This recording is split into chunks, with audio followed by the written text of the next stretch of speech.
I realize you don't have all of these slides. I added a few after sending them to Ms. Jacobs, so they'll be updated on Moodle. France did not escape the religious wars of the 17th century, and indeed in France they took the form of a civil war, since Calvinism took hold in many parts of France, especially among the upper classes. So here you see a Protestant painter's depiction of one of the bloodiest events of these civil wars, a one-day massacre in 1572 in which as many as 10,000 Protestants may have died. There's a lot of dispute about the death toll. And of course, plenty of Protestants killed Catholics as well. This was an equal opportunity bloodshed. But the theological and artistic struggles that really animated Italian, Spanish, Flemish, and as we shall see, even Dutch painting seem to largely pass France by. This may reflect a certain French practicality. So the Protestant King Henry IV converted to Catholicism. Paris, he famously proclaimed, is worth a mass. The real ruler of France under his son, King Louis XIII, a Catholic cardinal named Richelieu, sided with the Protestants in the 30 Years' War. Basically, he was more worried about Habsburgs than he was about Calvinists or Lutherans.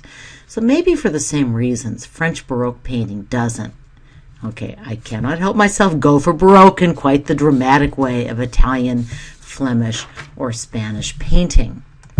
Instead, French painters traveled to Rome where they noticed the bold new painting of Caravaggio and his imitators, but mostly preferred the classical style of the High Renaissance. So the most famous of these Roman French painters is Poussin. He lived and worked most of his life in Rome, although he did eventually return more or less by command performance to the French court. So you can clearly see the influence of Titian, Raphael, and Michelangelo in this painting. Look at the classical drapery, the muscled bodies, the vibrant colors, and the careful but not especially dramatic composition. So here again we see a classical theme, the burial of an Athenian general unjustly put to death, set in a peaceful and really rather stylized landscape. We do see a few Baroque touches. Notice how the figures seem to be walking toward us and out of the painting, and how the tree on the left moves partly out of the picture frame in a somewhat more open composition. Still, the light is even. We're not seeing dramatic light-dark contrasts here, and the mood is measured and rational, really, rather than frenetic and dramatic. Poussin actually begins to move art in the neoclassical direction that we're going to see in Unit 11. This is nature under control, as befits one of the favorite paintings of King Louis XIV, the original control freak. More on the Sun King in a moment. And as for Claude Lorrain, his dates notwithstanding, he scarcely seems Baroque at all. There is great beauty here, but not really a lot of drama. Claude Lorrain, by the way, was extraordinarily influential. His work would really shape landscape painting for the next 300 years. So note how the trees carefully frame the scene. This is a natural-looking landscape, but it's very carefully designed, crafted. It's not an attempt just to capture raw nature. Notice how the distant vista is lit by radiant, slanting sunlight. So what do we call the effect he uses in portraying the further mountain range? Do you remember? It's atmospheric perspective. The more distant mountains are blurrier, bluer, and paler than the hills in the foreground. When we get to the English painter Turner, and trust me, you have a treat in store for you, we'll return to Claude Lorrain to make the comparisons. We'll probably see him again. So what label should we give to this painting? It's a genre scene, right? This one shows more of Caravaggio's influence. Note the sharp chiaroscuro and the unsentimental but dignified portrayal of simple poor people. By the way, something I've learned since I made my Caravaggio podcast, I picked it up from one of my other art lecture series. Caravaggio's paintings were quite unpopular with the very people he portrayed. So high churchmen, nobles, wealthy merchants, they clamored for Caravaggio's. But simple parishioners, apparently, we know from historical records, found his paintings too grim, too dispiriting. Maybe it's a little like going to the movies. We don't really want to see our own ordinary lives on screen. We want action, adventure, glamour, romance, the stuff that our day-to-day lives may not deliver. So if you disliked Caravaggio, and I gather some of you did, you had company. This is an etching, and your textbook probably included it not only to highlight this technique. Callot was an etching's master, but also to show how the incredible brutality of the 30 Years' War, which ended in 1648, affected artists. We've seen Rubens' dramatic, colorful allegory of the consequences of war. In many ways, I find this etching more moving and more chilling, sort of the calm, wholesale killing that people became just accustomed to. So Georges de la Tour is really the most Caravaggiste of the French painters, both in subject matter and in the use of light. And his trademark, so you can almost always identify Georges de la Tour painting, was the use of candlelight as his light source. And it's a technique that renders the chiaroscuro, at least to my mind, somewhat more believable. And so I've thrown in one more painting by Latour. It's a famous one, and I really like him. The debt to Caravaggio should be obvious. On to Louis XIV. So he was king of France for 72 years. He came to the throne when he was only 7 years old, although his mother ruled as a regent for some of his early years. So he reigned for most of our Baroque century. He's a fascinating figure. I wish we had more time to talk about him, but I'm just going to suffice to say that he turned his entire reign into a gigantic work of theater. If Baroque art is theatrical, Louis XIV was a stage manager and a star.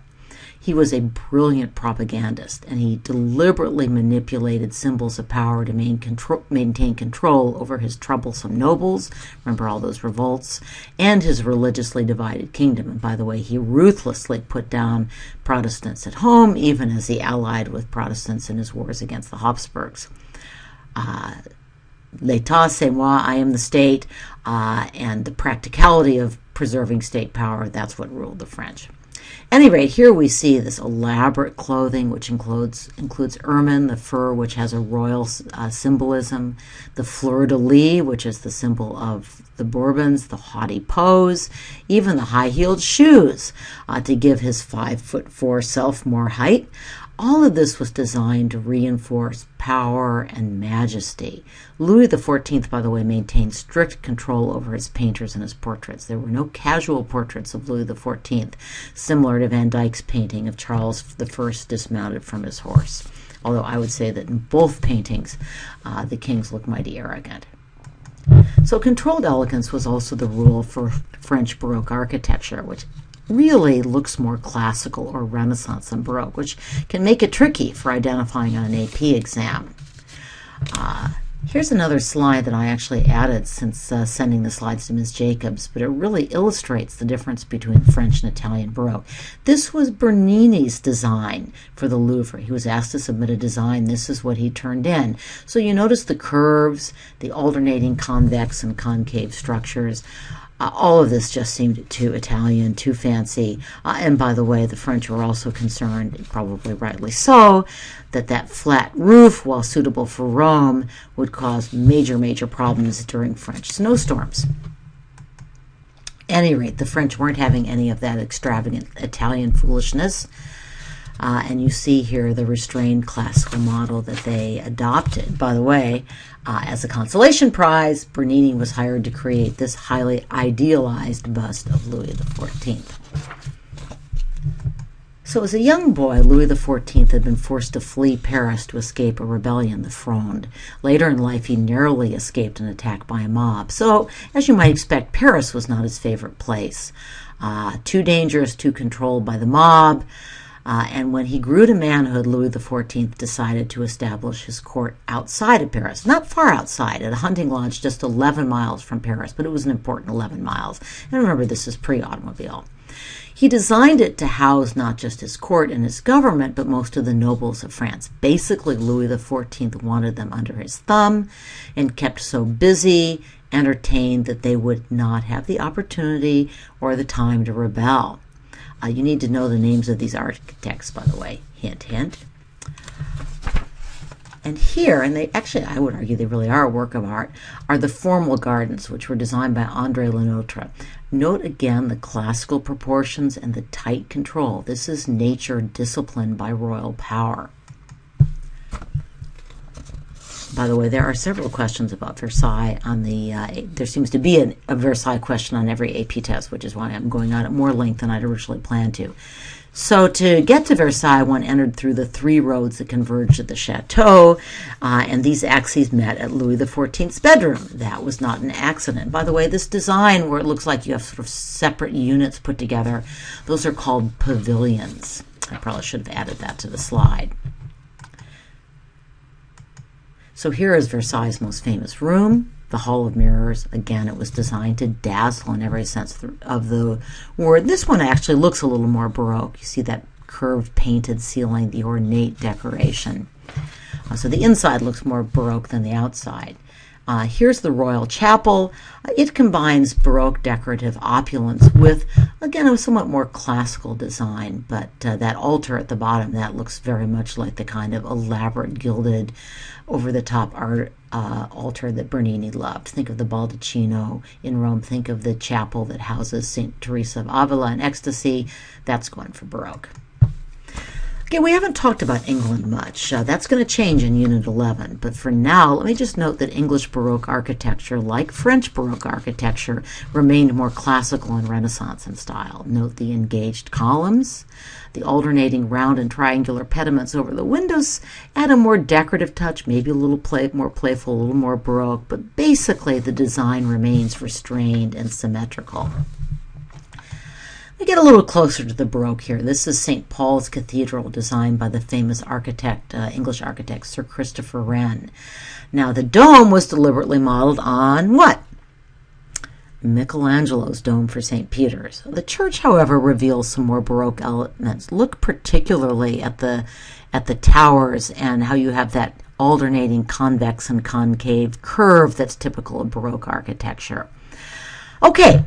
This ends my dizzying download of Baroque from all sorts of countries. In my next lecture, I'm going to try to slow down just a little, not much, alas, as we move north into Protestant Holland and the splendid artistic accomplishments of the Dutch Baroque.